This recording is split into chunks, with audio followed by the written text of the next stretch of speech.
Hello everyone and welcome to my channel mathsy maths. आज हम सीखने वाले हैं कि विदाउट सॉल्विंग क्या ऐसा कोई तरीका है कि हम ये पता लगा पाए कि जो इक्वेशंस है वो किस तरह का सोल्यूशन देती है, या जो लाइन है वो ग्राफिकली अगर हम प्लॉट करेंगे तो कैसी दिखती है। The answer to the question is हाँ, ऐसा तरीका है कि मुझे कुछ ना सॉल्व करना पड़े, मुझे लाइन प्लॉट ना करनी पड़े, लेकिन फिर भी मुझे ये पता चल जाए कि जो लाइन्स हैं वो कैसी बनने वाली हैं। Let me show you.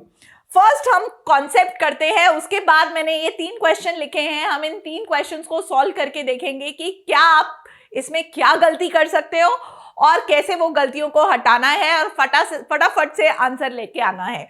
Let's talk about equations of line. Suppose करिए a1x plus b1y plus c1 equals to 0 and a2x plus b2y plus c2 equal to 0 दो लाइन्स हैं जो कि लीनियर इक्वेशंस प्रिडिक्ट करती हैं, right?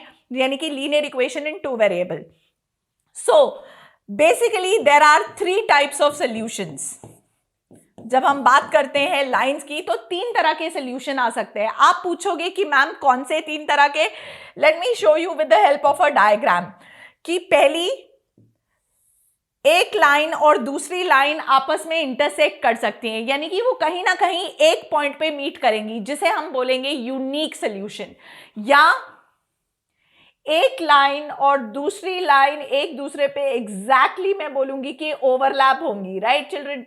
So these are the 2 overlapping lines, मतलब एक के ऊपर एक बनेंगी, यानी कि इनफाइनाइटली मेनी सॉल्यूशन। या वो कैसे दिखेंगी? रेलवे ट्रैक्स की तरह, एग्जैक्टली पैरेलल, यानी कि no solution.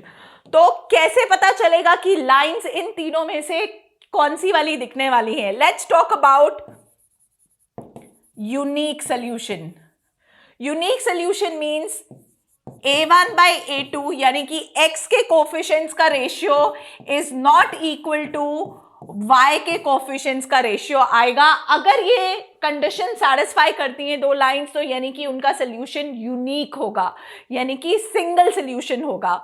Alright, coincident lines यानी कि infinitely many solution. Infinitely many solutions मतलब x के कोफिशिएंट्स का रेशियो, y के कोफिशिएंट्स का रेशियो और z के कोफिशिएंट्स का रेशियो इक्वल, कांस्टेंट्स के कोफिशिएंट का रेशियो इक्वल होगा, यानी कि ये तीनों रेशियोज आपस में सेम होंगे। तो वो आएगा इनफाइनाइटली मेनी सॉल्यूशन, जिसको हम कोइंसिडेंट लाइंस भी बोलते हैं, यानी कि एक के ऊपर एक लाए करना। और लास्ट होता है नो सॉल्यूशन, यानी कि पैरेलल लाइंस, वो रेलवे ट्रैक्स की तरह दिखेंगी। वो कब आएगा? a1 by a2, x का कोफिशिएंट और y का कोफिशिएंट तो इक्वल आ गया, लेकिन ratio of the constant terms जो हैं वो इक्वल नहीं आया। तब हम बोलेंगे कि it is no solution. No solution means आपको बता दिया है parallel lines and coincident, this is coincident lines and this is intersecting lines. एक और चीज जो आपको बहुत ध्यान रखनी है वो ये है कि अगर इन दोनों में से कोई सॉल्यूशन आता है, यानी कि या तो इंटरसेक्टिंग लाइंस हैं या कोइंसिडेंट लाइंस हैं, तो उसको बोला जाएगा that the solution is possible. और अगर पैरेलल लाइंस है तो उसे बोला जाएगा no solution. That is right, this is what the different types of solutions are. अब हम करते हैं कि इसे हमें यूज कैसे करना है। Let's talk about these question. Let me erase this part. I hope ये आपको क्लैरिटी होगी। इसमें एक चीज बहुत इंपॉर्टेंट है, वो ये याद रखनी है कि अगर यहाँ पे इक्वल टू 0 है तो सेकेंड लाइन भी स्टैंडर्ड फॉर्म में इक्वल टू 0 ही होनी चाहिए। यहाँ अगर इक्वल टू 0 नहीं है, इक्वल्स टू सपोज c1 इधर है, तो a2x plus b2y equals to c2 भी उसी साइड होना चाहिए। ये आपको ध्यान रखना है। अब हम क्वेश्चन करते हैं यही वाले और फिर देखते हैं कि क्या आंसर, कैसे हम इस चीजों को यूज कर सकते हैं।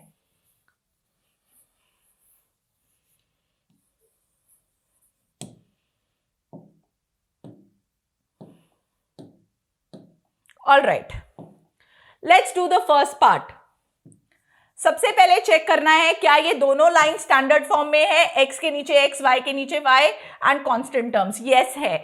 सो let's find out a1 by a2। So क्या आएगा 3/7। Let's find out b1 by b2 जो कि क्या आएगा -5/6। तो यहीं से आपको दिख जाएगा a1 by a2 is not equal to b1 by b2। तो अगेन कौन सा केस आ गया, यूनिक सोल्यूशन, यानी कि इंटरसेक्टिंग लाइंस आने वाली हैं टाइप 1 फर्स्ट पार्ट में। Let's talk about the second part. Again पहले चेक करते हैं क्या ये स्टैंडर्ड फॉर्म में है। यहां पे -7 चेक करिए बेटा, इक्वल टू के इस साइड लिखा हुआ है और 21 उस साइड, यानी कि मुझे इस लाइन को थोड़ा सा रेक्टिफाई करना पड़ेगा। 12x plus 9y minus 21 equal to 0 standard form में लाना पड़ेगा। अब मैं निकाल सकती हूं a1 बाय a2 4/12, सिंप्लीफाई करते हैं 1/3, b1 by b2 again simplify करते हैं 3/9 यानी कि again 1/3 and c1 by c2 which is -7 by -21। तो ये गलती जो बहुत बच्चे कर देते हैं -7 बाय 21 लिख के, ये आपको नहीं करनी है। सो अगेन आंसर आएगा 1/3।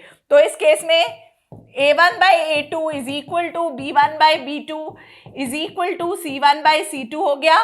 That means it has infinitely many solution, यानी कि कौन से तरीके की लाइंस आने वाली है, कोइंसिडेंट लाइंस आने वाली हैं। अब बात करते हैं थर्ड वाले क्वेश्चन की।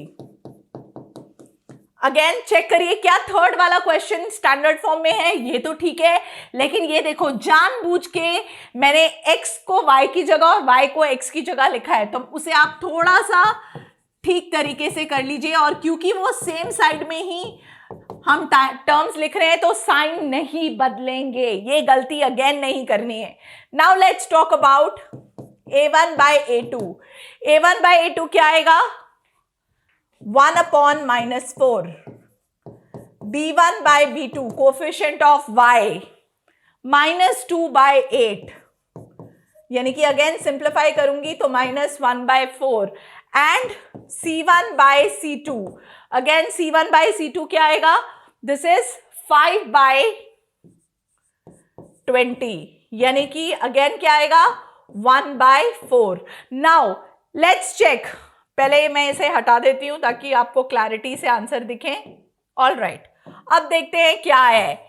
a1 by a2 is equal to b1 by b2 is not equal to c1 by c2। Why not equal to, क्योंकि इन दोनों के साथ नेगेटिव साइन था लेकिन तीसरे वाले के साथ नेगेटिव साइन नहीं था, तो रेशियो सेम नहीं है। एंड क्योंकि रेशियो सेम नहीं है, सिर्फ पहले दो रेशियो सेम है और थर्ड कांस्टेंट का रेशियो सेम नहीं है, तो किस तरह की लाइंस आने वाली है, दिस इज नो सोल्यूशन, यानी कि जो लाइंस है वो क्या होने वाली है, पैरेलल होने वाली है। So this is how we say that the lines without solving कैसे सोल्यूशन आने वाले हैं। एक और चीज जो मुझे आपको ध्यान करानी है कि अगर यूनिक सोल्यूशन आता है, let me take a colour, अगर यूनिक सोल्यूशन आता है या इनफाइनाइटली मेनी सोल्यूशन आता है, उसे बोला जाता है the equations are consistent. The word is consistent, right. And अगर नो सोल्यूशन आता है, इस तरह का कोई सोल्यूशन नहीं आता, parallel lines, it is inconsistent. All right, so ये वर्ड भी पेपर में यूज किया जा सकता है कि check whether the lines are consistent और इनकंसिस्टेंट। ये था सारा concept of checking whether the equations have solution and does not have a solution, or what kind of solution does it have without actually solving it. Again ये 1 marker question में भी आता है, 2 marker question में भी आता है। तो अगेन मैं जो कमेंट होगा उसमें जरूर आप वीडियोस का लिंक छोड़ूंगी जिसमें आप ये इस तरह के क्वेश्चन प्रैक्टिस कर सकते हैं। And let me know the doubts मुझे जरूर बताइएगा, सो दैट हम साथ में उन्हें मिलके सॉल्व करें और आपके सारे डाउट्स एग्जामिनेशन से पहले ही रफू चक्कर हो जाए और आपके बहुत अच्छे मार्क्स आए। सो ऐसे ही और वीडियोस देखने के लिए please stay tuned. Let's learn, like, share and subscribe maths he maths.